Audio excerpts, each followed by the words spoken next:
Saudações vascaínas, hein, meu povo? Como vocês estão? Espero que muito bem.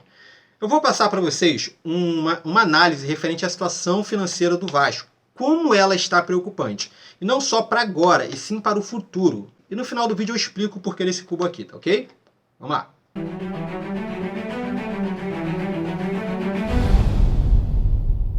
Esse vídeo será feito em cima de uma matéria do site Globoesporte.com, onde vou simplificar o que foi dito e dar a minha opinião sobre a situação do Vasco. Vou deixar o link na descrição para vocês sobre a análise feita pelo Itaú BBA. Em boa parte da análise é dito sobre como os clubes não aproveitam os seus rendimentos para crescer financeiramente. O Vasco é um dos casos mais preocupantes em relação às suas finanças e pior ainda sobre sua projeção futura. Vou apontar aqui alguns erros do Vasco ao longo dos anos para que vocês entendam como o clube está mal e pode ficar pior. Na análise do Itaú BBA, em um certo momento é descrito mais medalhões, menos base. Isso foi a cara do Vasco na gestão Eurico Miranda, que contratou muitos jogadores veteranos e tinha pouco investimento na base. Tinham jogadores como Marcinho, Aslan e Júlio dos Santos, enquanto a base era pouco aproveitada e tinha um investimento muito básico. A estrutura do clube também teve poucos investimentos ao longo dos anos, tanto em seu maior patrimônio, São Januário, motivo de muito orgulho para os torcedores, quanto para a criação de CT, ou investimento em tecnologia. O clube literalmente parou no tempo.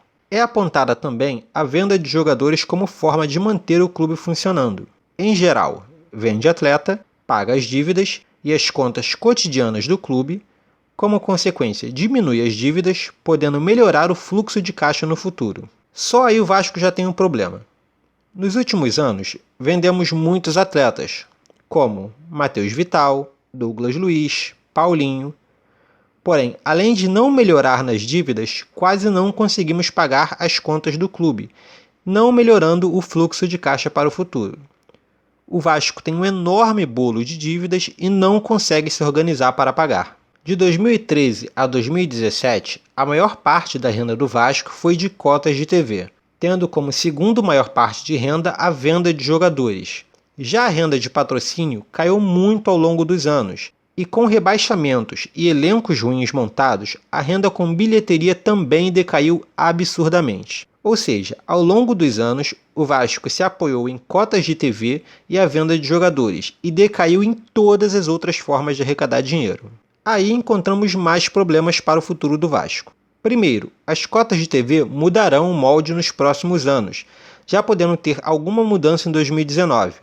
A verba seria distribuída em premiações por desempenho e a exibição em TV aberta. Ou seja, o Vasco, para receber mais, terá que se manter em alto nível no campeonato e disputar o espaço de exibição de jogos com os outros clubes cariocas. Portanto, tendo que estar em todas as grandes competições para que seus jogos sejam mais atrativos para o público. A venda de jogadores dependerá de um investimento de alto nível na base, já que os outros clubes estão investindo alto para que seus jovens jogadores tenham destaque mais cedo. Bem, vou passar para vocês um comparativo com alguns clubes para que vocês entendam como é a situação do Vasco no mercado. Primeiro, em relação aos 4 grandes cariocas. No caso do Botafogo, em 2017 teve um pagamento elevado de impostos atrasados, compensação de adiantamentos realizados no passado, e o clube só fechou as contas do ano graças a outros adiantamentos. Ou seja, se comparar a situação do Vasco, não é muito diferente da do Botafogo. Ambos os clubes só conseguiram fechar o ano através de empréstimo ou adiantamento, tendo pouca projeção de crescimento para o futuro. O Fluminense, qual foi o problema do Fluminense? Quando estava com a patrocinadora Master, a Unimed, o clube podia investir alto no futebol, podendo trazer jogadores como Conca, Deco, Fred. Porém, após a saída da parceira, o clube achou que poderia continuar com a mesma mentalidade sem se adequar à nova realidade. Manteve os gastos, mesmo com receitas limitadas. Na atualidade, o Fluminense vive uma vida financeira parecida com a do Vasco, dependendo de cotas de TV e venda de atletas apenas para manter o clube funcionando, sem melhorar o seu fluxo de caixa. O Flamengo. Lembra que falei para vocês de investimentos na base? No caso do Flamengo, os investimentos cresceram na base. Em 2017, saiu de 6 milhões para 9 milhões em investimentos na base. Existe um abismo muito grande entre a gestão do Flamengo e a dos outros clubes. O Flamengo se pressionou a melhorar em suas dívidas e investiu em sua base e estrutura, e colhe, ao menos financeiramente, os frutos. Mas tudo bem, digamos que você não goste de ter o Flamengo como um comparativo de gestão. Então te dou outro comparativo que é infinitamente melhor do que o Flamengo, pois, além de ter a sua estrutura financeira, tem ótimos resultados com o futebol. No caso é o Grêmio. Como as contas em dia ajudam o clube a conquistar títulos. O Grêmio demonstra maestria em todas as áreas: venda de atleta, publicidade, patrocínio, direitos de TV, diminuição em uma dívida total pesada de 441 milhões para 414 milhões. Isso permitiu maior investimento no futebol. Ou seja, se pegar para comparar os números, o Grêmio faz tudo ao contrário do Vasco. Bem, muitos vascaínos se apoiam no discurso que o Vasco ele só não rende financeiramente porque não tem um grande patrocinador. Então vou passar para vocês um outro patamar.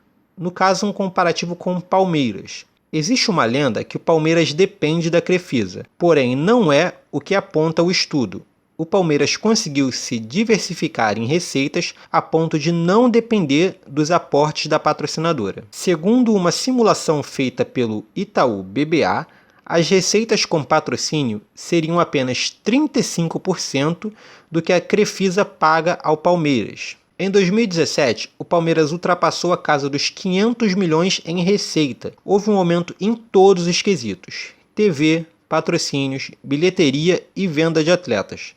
Ou seja, se alguns acreditam que apenas um patrocinador para injetar dinheiro no Vasco vai resolver o problema, pelo visto não é bem por aí. Se não melhorar a mentalidade da gestão, ter um patrocinador no máximo deixaria o Vasco em uma situação parecida com a que o Fluminense teve com a Unimed. Bem, agora voltando a falar do Vasco. Uma coisa vale ressaltar, é a falta de transparência do clube nos últimos anos. Segundo a Itaú BBA, as finanças do Vasco são tão difíceis de se decifrar pela qualidade ruim das informações prestadas pelo clube em 2017. Uma coisa apontada na análise foi que a dívida total do clube cresceu, impulsionada pelo aumento das dívidas bancárias e operacionais. Ou seja, vai ano, vem ano e as dívidas do Vasco só aumentam. Só as dívidas bancárias cresceram 24 milhões no ano passado. A dívida total do clube fechou em 2017 estimada em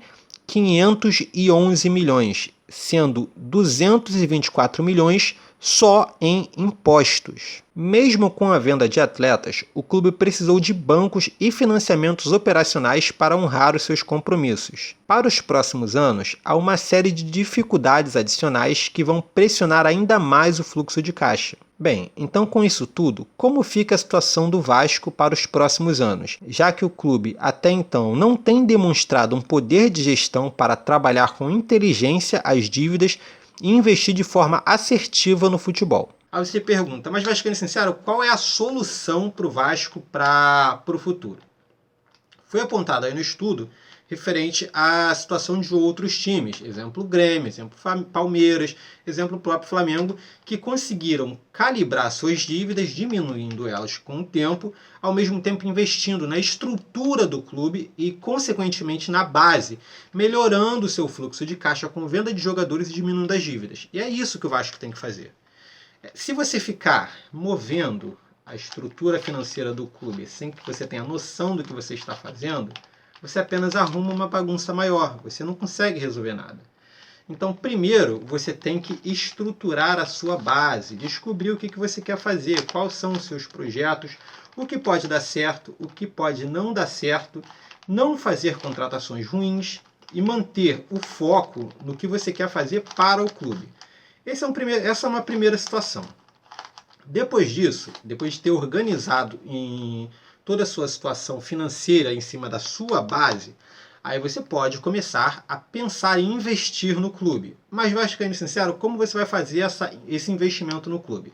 Como foi apontado nos estudos, a grande maioria dos clubes que estão bem financeiramente, você coloca aí Flamengo, você coloca aí Palmeiras, você coloca aí Grêmio, e você pode colocar até outros clubes, como São Paulo, Todos esses clubes investiram bastante em sua estrutura, ou seja, nos seus estádios, nos seus CTs, na situação financeira em relação à sua base. Toda essa estrutura foi movida de forma coesa para que o clube pudesse se manter, ao mesmo tempo melhorando a qualidade. E o que isso ajuda, Vascaíno Sincero? Qualquer jogador quer jogar num clube bem estruturado, correto? Então você estrutura o clube, mantendo sua base e contornando com todas as suas estruturas.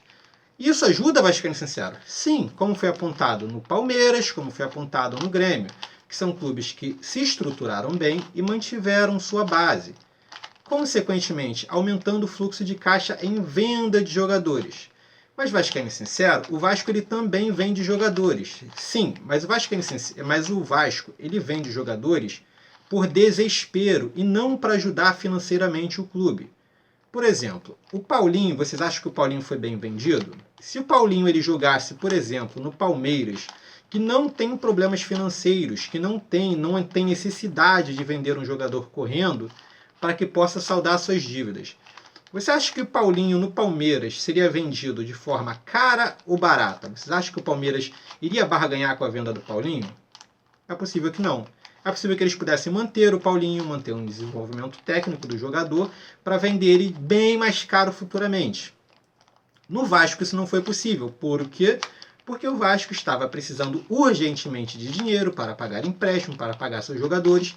Então qualquer trocado foi necessário para que pudesse manter o clube funcionando, que é o maior problema de todos os times. Você coloca aí, você bota aí Vasco, você bota aí Botafogo, você bota aí Fluminense. São times que vendem seus jogadores só para manter o clube funcionando. E isso está errado. O que esse estudo do Itaú BBA aponta é que justamente esse é o erro. Os clubes eles não diminuem as dívidas e continuam mantendo os jogadores apenas como moeda de troca para manter o clube funcionando, sem investimento nenhum. Entendeu? Então, você tem a base. Você tem agora todo o seu contorno, tudo alicerçado. O seu clube está respirando financeiramente, finalmente. O que você vai fazer agora? Vascaíno Sincero, agora eu vou começar a contratar os jogadores mais caros do mercado para que o meu futebol renda e que eu ganhe títulos. Isso é o certo? Não, isso não é o certo. Aí você se apoia no Grêmio. O que o Grêmio fez? Ele não começou a investir em jogadores caros à torta e à direito apenas para ganhar campeonatos. Ele continuou mantendo uma austeridade, contratando pontualmente seus jogadores para que pudesse manter uma base forte e mesmo assim conseguir resultados no futebol. E assim o Grêmio tem sido um time que está em todas as grandes competições, mesmo não sendo um polo gigantesco de massa.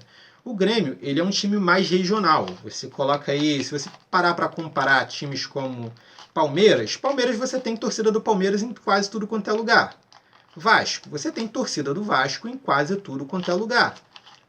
Até Flamengo, vamos colocar aí o Flamengo. O Flamengo você tem torcida do Flamengo em quase tudo quanto é lugar.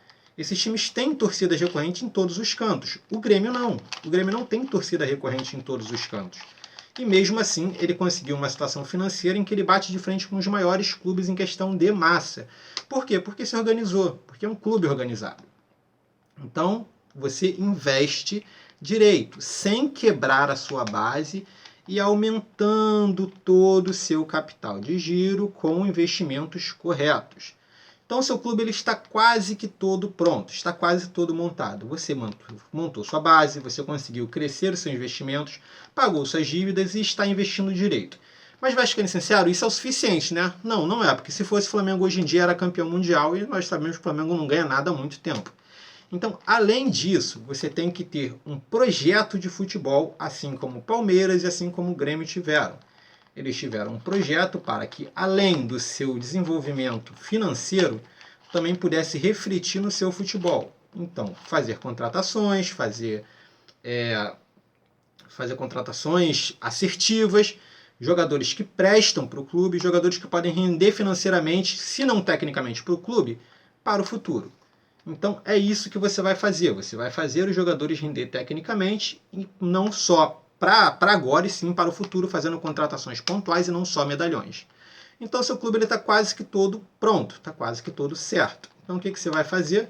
Você vai apenas continuar tudo que você tem feito de forma coesa, sem sair do padrão que você mesmo estabeleceu, para que seu clube continue fluindo corretamente, para que tudo que você construiu não seja destruído por algum deslize. E se você fizer isso, você pode até errar em alguma coisa. Mas se você manteve a sua base e manteve tudo certo, é só você mover um pouquinho que você acerta tudo.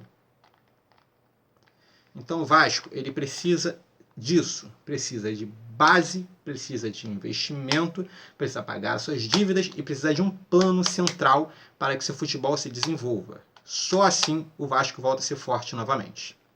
É isso.